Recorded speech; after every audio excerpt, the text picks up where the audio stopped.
Well, hello everyone, and welcome to the Hampshire Police Federation Podcast. My name is Royston from Martis Media, and joining me today, as you can see, is Spencer Wragg from Hampshire Police Federation. Good afternoon, Spencer. Afternoon, Royston. Or it could be morning, wherever you are watching this, wherever in the world. So, whichever part of the world you are in. Spencer, thanks for joining us today. I just thought I'd start by asking you why we, us have decided to do a podcast. What's the benefit going to be? We'll get down with the kids, I think, isn't it? We're always there, Spencer. We're always there.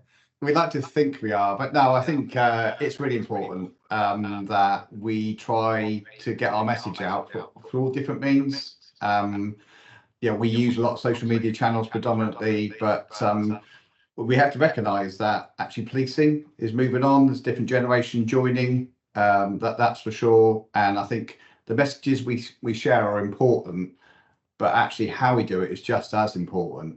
And it's getting that across no matter how we do it. It's getting those messages out to people, both within policing and also to the public as well, let them know what's going on.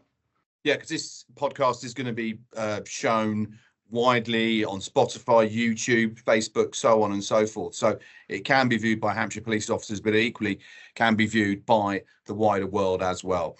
Spencer, we're going to publish this one on Monday, the 19th of January, which is also known as Blue Monday, meant to be the most depressing day of the year. So that sort of leads us to our conversations that you and I have been having for nearly sort of 10, 11 months now around police wellbeing, police officer mental health, and the sad number of police officers that have taken their own lives. Tell us why the Royal We started the STEP campaign in March last year. So the STEP campaign started really to get the conversation about suicide actually highlighted within policing.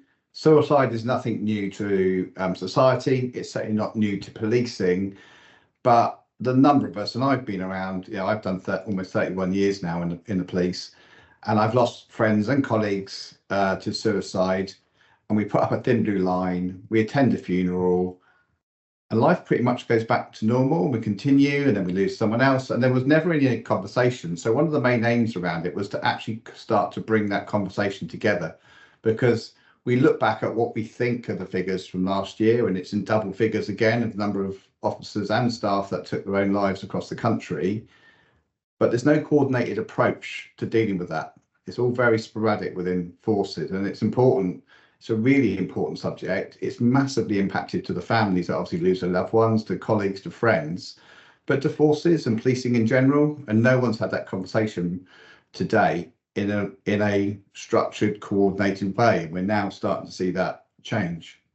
This is a personal story for you as well, though, isn't it, Spencer? It's not always easy to talk about, but you nearly went there, didn't you?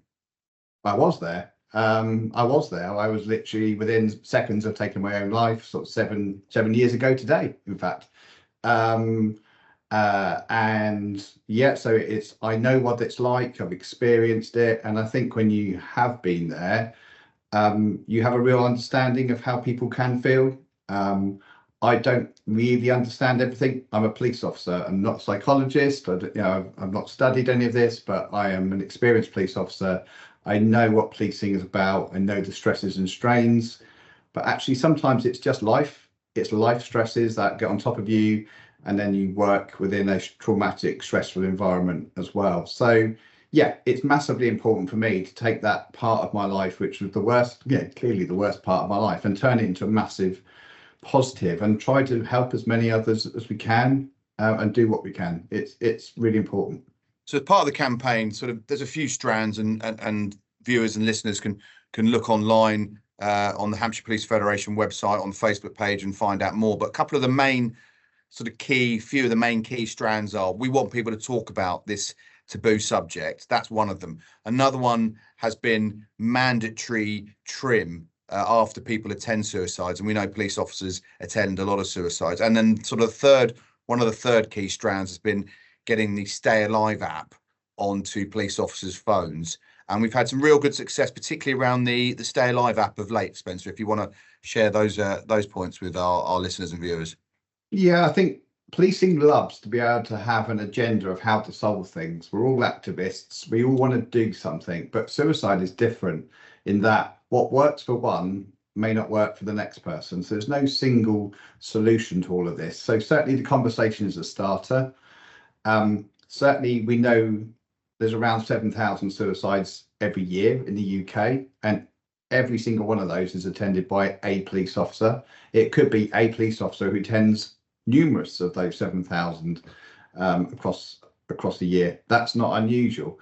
So we're asking obviously for them to be able to go to a mandatory referral to that. Whether they choose to take it up is down to them. But one of the other things we found is working with the grassroots suicide prevention charity is their app called Stay Alive, which has been downloaded over 1 million times. It's been used in industry, it's been used in the health service quite a bit. It's available to members of the public, but it's new to policing.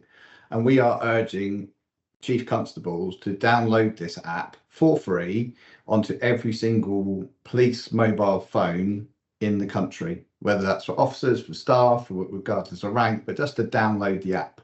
We've got several apps on our work mobile phones that are there. This is an app that could make a difference to someone. It isn't going to solve suicide and policing. It's not a single solution, but it's another opportunity, a place that people can reach out to if they find themselves at a real crisis point, or it's somewhere they can go to if they find a colleague or a friend who's reached crisis point and give you that kind of advice.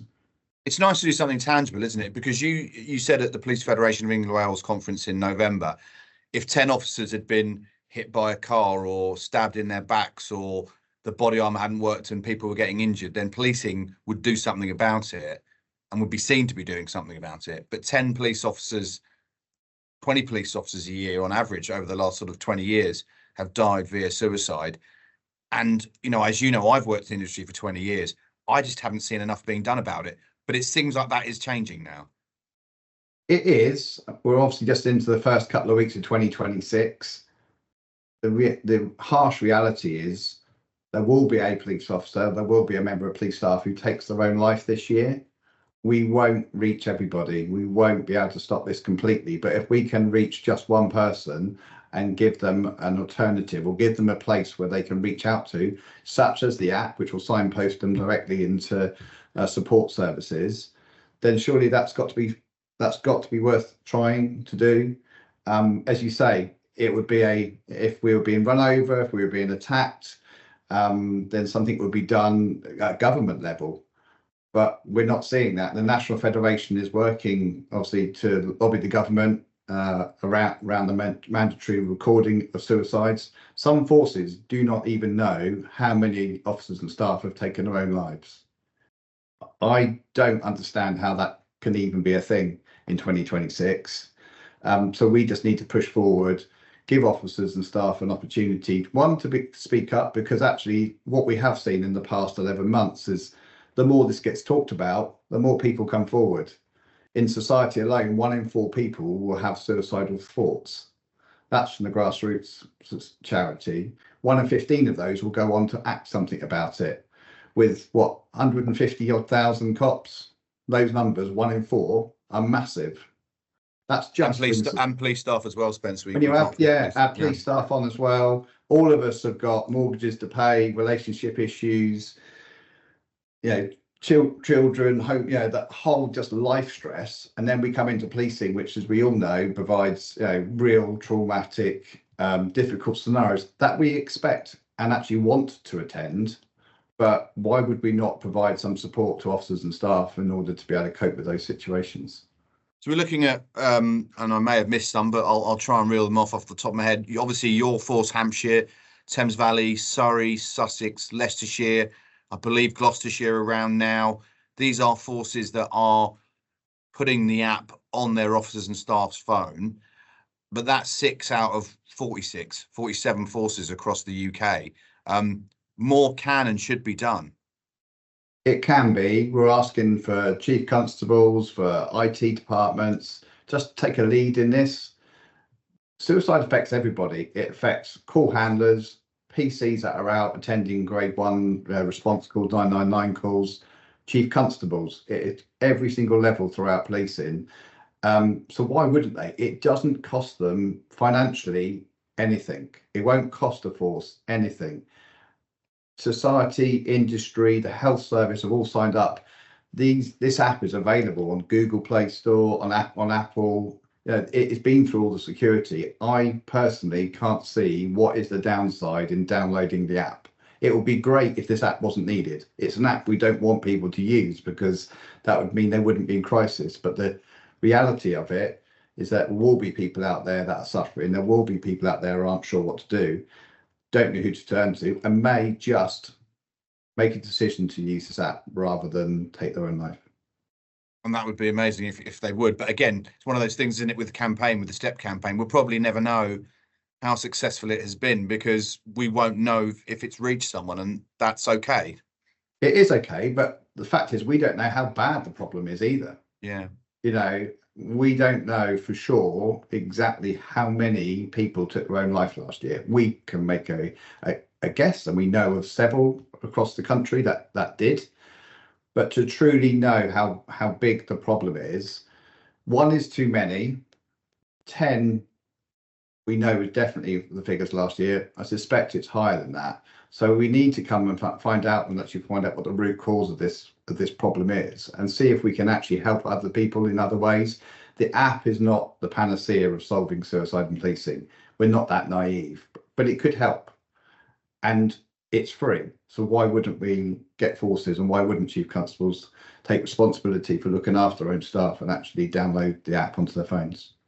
And what next for 2026? I can say that we are in conversations with the College of Policing and the Chief Medical Officer around the work that we're doing, that you're doing on the STEP campaign. What can people expect to see over coming months as part of the campaign? Well, it started in Hampshire, but this isn't a Hampshire problem. This is across, as we said, the whole of the UK. We've had discussions with Scotland as well. But I've reached out in Hampshire to our colleagues in fire, in ambulance. They attend the traumatic scenes that we go to. They see a lot of what we see. They deal with life stresses and strains as well. So actually, and it's something that grassroots charity are able to do, is actually provide a bit more support for emergency service personnel across all areas, not just in policing. They said suicide don't care. Suicide don't care whether you're in the fire brigade or a paramedic or you're a frontline police officer. It could affect anybody. So why would we not work together to try and actually reduce those numbers across all 3 services? And we know, sadly, that many police officers, too many police officers, are struggling with mental health related illnesses. Today on Blue Monday, or indeed whenever someone is watching this, what would be your message as someone who has been there? What would be your message to your colleagues? One of the hardest things to do is to reach out, but it's the most important thing to do. And it doesn't matter whether you call the Oscar Kilo, the support line, whether you use the app, whether you approach a stranger, whether you talk to your best mate or someone on shift when you're out in the car together. But to reach out and try and get that help is so important. It's probably the biggest and most difficult step you'll take, but it's one of the most important.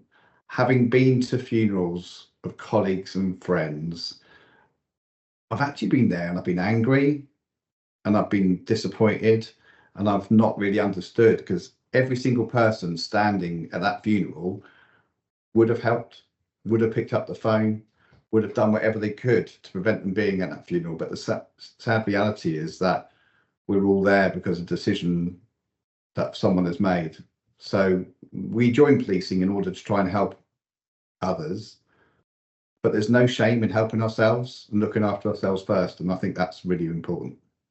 Thank you very much for your time today, Spencer. It's really an important issue that we, my team at Marks Media, have been working on for many years, and to work with you on it has been an absolute pleasure. And I do feel we're making a difference. We're making some cut through across the service. Speaking with College of Policing as well, I think has been really important in getting that buy-in. And obviously, anyone watching that, you can contact the mental health crisis line from Oscar Kilo or the Samaritans, should you be struggling. Or as Spencer says, please do contact a friend, a federation rep, a federation chair, anyone. Just do reach out and talk to someone.